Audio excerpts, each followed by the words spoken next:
السلام عليكم ورحمة الله وبركاته. ازيكم حبايبي؟ عاملين ايه؟ يا رب تكونوا كلكم بخير. نصلي على النبي عليه افضل الصلاة والسلام، وندعي لاخواتنا في غزة، فلسطين، جنوب لبنان، سوريا، العراق، اليمن، السودان، مصر، كل البلاد. ربنا معاهم، ربنا ينصرهم نصر عزيزا مقتدر. اللهم امين. بشكركم حبايب قلبي شكرا جزيلا، كل اخواتي خارج مصر وداخل مصر، على راسي والله. ربنا يديمكم نعمة في حياتي يا رب. بشكركم، بحبكم قوي، بحترمكم قوي. ربنا يديمكم نعمة في حياتي يا رب. دايما السند والعون بعد ربنا. بحبكم قوي. حطوا اللايك. وتعالوا نتكلم على موضوعين بس في الفيديو ده يا جماعة. هنتكلم عن مصطفى داوود، واللايفات اللي بيعملها بصراحة، وقعدة الستات اللي هو قاعدها دي، سامحوني ان انا اقول كده. هنتكلم عن سماح حب حياتك. هي القناه بتاعتها حب حياتك ودلع مطبخك، لكن للاسف هي حب حياتك ووري متابعينك، فوري دم متابعينك. يعني بجد احنا حاسين يا سماح هتجيب لنا جلطه والله. نتكلم عن اول موضوع. نتكلم على مصطفى داوود اخو حلميه داوود، واللايفات اللي عاملها، وكل يوم قاعد عامل لايف. انا مش عارفه انت ما بتتكسفش؟ انت تعتبر خال لطارق، ابن حلميه اختك. طالع بتهدده وبتقول له انا لو كان ابني محمد هنا كان عرف يتكلم معاك. انت حاطط لي ايدك على الباب وعلى الجرس، انت مش لاقي حد يكلمك. انت اصلا لما بتشوف حلميه داخله عليك هي وطارق انت بتترعب اساسا. والله ما كنتش عايزه اتكلم عليك اصلا، لان بجد انت راجل. هقول عليك ايه؟ انت مش عارفه بجد والله العظيم. عيب ان انا اطلع اي لفظ من بقي، لان انا ما اتعودتش في قناتي اطلع اي كلام يضايق المتابعين. انت بتتوعد لابن اختك. هو في خال كده؟ ده الخال والد يا جماعه. يعني انت بتعايره بفقره هو وامه. امه دي تبقى اختك وهتفضل سفيره الريف المصري. احنا بنطلع يا جماعه بنحب الست دي جدا، لان هي طالعه علينا بمحتوى كويس جدا، ما بتقلش ادبها على حد. في حالها. بتقول القناه بتاعتي انا باكل فيها عيش، وباكل منها عيش. المتابعين بيحبوها، سفيره بجد بادبها واحترامها. وكل حاجه للمتابعين بتوعها. انت طالع على اختك بتقول انا صالحت نرمين وشريهان، وقعدت مع ابو احمد جوز نرمين. ده راجل محترم وقاعد تشكر فيه جدا على راسنا. اللي هو ايمن جوز بنت الخاله حلميه جوز نرمين. طيب انت صالحتهم على بعض وقاعد تشكر فيه جدا. طيب الناس هتصدقك ازاي وانت بتشكر في واحد هقول ايه يعني يعتبر برضو غريب، وما بتشكرش في طارق ابن اختك؟ طب والله العظيم بجد الواحد ما عارف يقول لك ايه. قاعد بتطلع الفاظ من بقك رهيبه. بنتك اللي بتقرا لك الكومنتات، انت ما بتتكسفش من بنتك اللي بتقرا لك الكومنتات دي؟ بتشتم المتابعين، بتشتم قناه النقد. ما حدش قادر عليك للدرجه دي. قاعد تعايره بفقره وتقول له ما تنساش نفسك يا طارق، انت كنت من 6 سنين ايه. طيب ما هم عارفين طارق ما اتولدش وفي بقه معلقه ذهب. الخاله حلميه نفسها بتطلع وتقول كده. انت لما كنت عامل الفيديو ودخلت عليك الخاله حلميه اختك، بصراحه انت ما عرفتش تتكلم، وكنت قاعد مالكش اي 30 لازمه. انت خفت منهم اساسا. طيب انت ليه لسانك طويل كده وبتطول على اختك؟ انتوا عاملين رباطيه على الخاله حلميه. عمرها ما قناتها ما هتقع. عمر المتابعين ما هيكرهوها.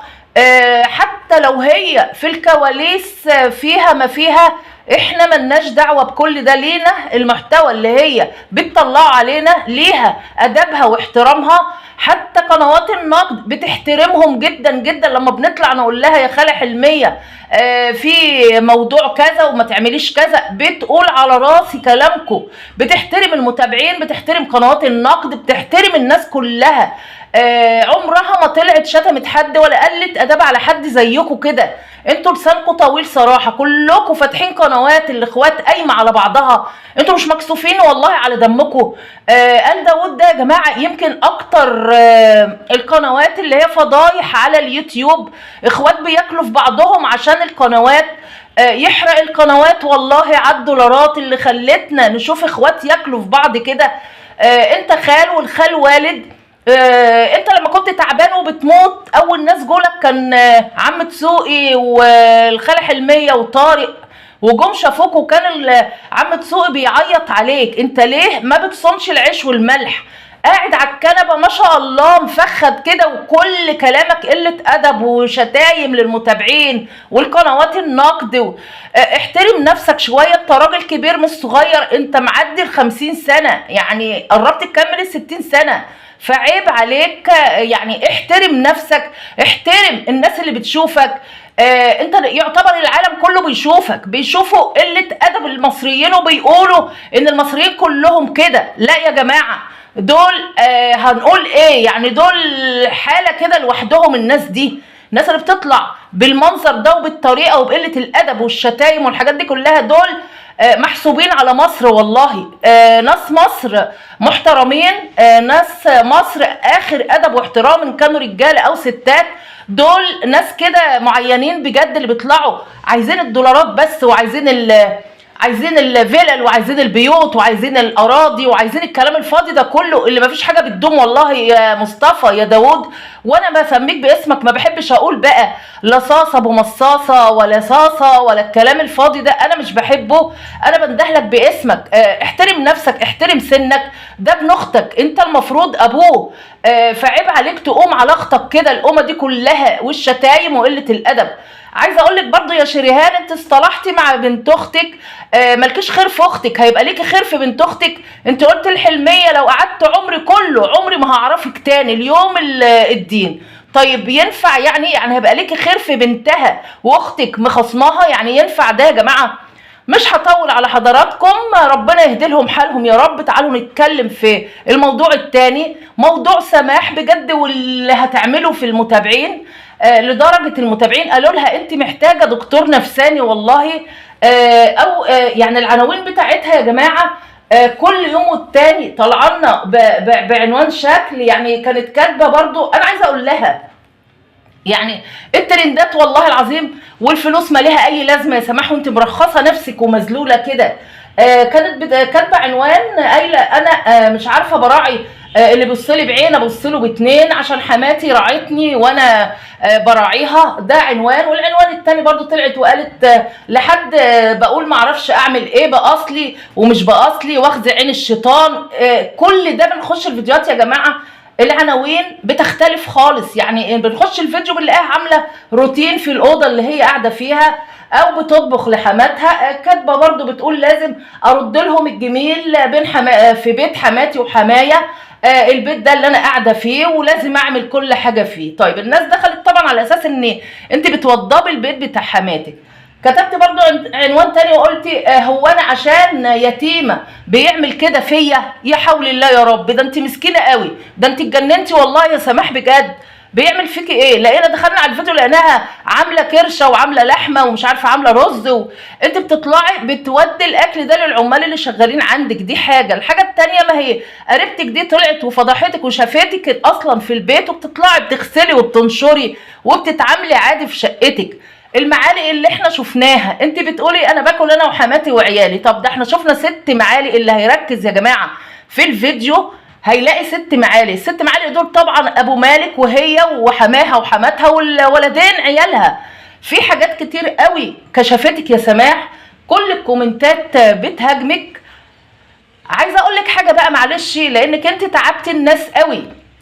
هنتكلم على المتابعين الاول اللي بيشاهدوكي. كل اللي بيشاهدوكي خشوا يا جماعه على التعليقات اللي بتقول لها انت محتاجه دكتور نفساني، امتى المسلسل الفاشل ده هيخلص، انت كدابه وبتكدبي علينا، وكلام بقى بصراحه قسما بالله لو هي بتحس على دمها سماح مش هتعمل فيديوهات تاني او هتقفل قناتها بمعنى اصح.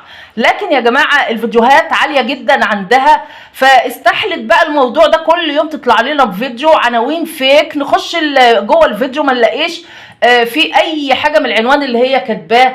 عايزه اقول لك طالما انت مذلوله كده كل يوم والتاني تطلع لنا على السطح وتعمل لايف، كل يوم تقول انا اخر حاجه هعملها دي ونلاقيها عامله تاني برضو لايف. طيب كان عليكي بايه كل ده؟ كلمتين مني بقى كأم ليكي، لان انا عندي بنت في سنك. طيب انت ليه ما تروحوش عند والدتك وتخلي عندك كرامه، طالما انت بتقولي بقى كده ان انا مذلوله وانا يتيمه وانا كذا، وعشان انا يتيمه بيعمل كده فيا. انت ما بتتكسفيش على دمك؟ عيب عليكي والله. الفلوس مش قعدالك، العربيه اللي انت راكباها مش هتدوملك، الشقه بتاعت المصيف مش هتدوملك.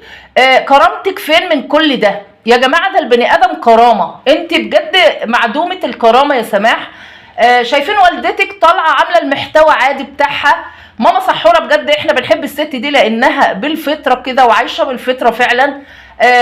عبدوله هو اللي بيكتب لهم طبعا العناوين. طيب فين كرامتك انت؟ ليه ما تاخديش ولادك وتروحي تعيشي عند مامتك؟ انت قلت الشقه ضيقه عند ماما سحوره. انت قبل كده غضبتي على فكره من 3 سنين او من 3 سنين غضبتي، وكان معاكي ولادك الاثنين كانوا صغيرين، وكنت بتروحي وقعدتي هناك 6 اشهر او اكتر. طيب ما تصوني كرامتك بدل قله الذوق اللي انت فيه ده. انت تعبتي المتابعين جدا جدا والله العظيم، الناس قرفت منك يا جماعه. الناس بتقول هنسحب، احنا بنسحب الاشتراكات. طيب ما تسحبوا الاشتراكات من الناس دي طالما المحتوى مش عاجبكم. ناس بتكذب عليكم، مش سماح بس يا جماعه، ناس كتير بالوضع ده على اليوتيوب واحنا شايفين. طيب من مكاني هنا بقولك صوني كرامتك. كفايه كده فيديوهات، انت طولت قوي. احنا عارفين ابو مالك، والله يا جماعه ابو مالك لا ليه كلمه ولا ليه راي ولا ليه لازمه اساسا، سامحوني. سماح هي اللي ماشيه المركب، سماح هي الكلمه كلمتها والشوره شورتها، وانتوا بتشوفوا الفيديوهات. الراجل اللي يقبل على مراته ان هي تروح البنزينه وتغسل عربيتها وهو يشدها من جوه العربيه وتبقى مظهر كده للناس كلها وهي شايفاها بتغسل العربيه وكل امكانياتها كده باينه يا جماعه، ده ما يبقاش راجل. يبقى ازاي هو هيغضبك؟ عيب عليكي، عيب عليكي. كفايه الترند، كفايه الترند بجد. خلي الفلوس تنفعك يا سماح، لكن فين الكرامه؟ بجد ربنا يهديلك حالك. روحي لامك طالما انت شايفه كرامتك اتبعزقت قوي كده. وايه الصور البانر اللي انت بتحطيها؟ مره انت نايمه على كتف حماتك، ومره حماتك عيانه وانت وحماتك اللي نايمه على صدرك انت، ومره قاعده على باب الشقه وحاطه ايدك على خدك ان هو طلعتي له يعني بالاكل وهو رفض، مع ان انت كدابه، الفيديوهات ما بتقولش كده. ومره معرفش قاعده بتكلمينا في البلكونه، ومره قاعده في الدولاب. هقول لكم ايه ولا ايه يا جماعه؟ الراجل ابو مالك عايش معاه وهي عايشه وبياكلوا مع بعض وبيشربوا مع بعض، وبكره الايام هتثبت لكم ان هي فعلا كدابه وبصل الترندات. وخليكي يا سماح من غير كرامه. ربنا يهديلكوا حالكم يا جماعه وتشبعوا بقى. ويا ريت بجد تخلصي المسلسل الفاشل اللي انت عاملاه حقيقي بجد. لو انت حابه التمثيل ما تروحي تشوفي لك اي مخرج واديله شويه فلوس من معاكي كده ويعمل لك مسلسل هيبقى ناجح شويه عن اللي انت عاملاه ده. مش هطول على حضراتكم يا جماعه، بشكركم حبايب قلبي، شكرا جزيلا.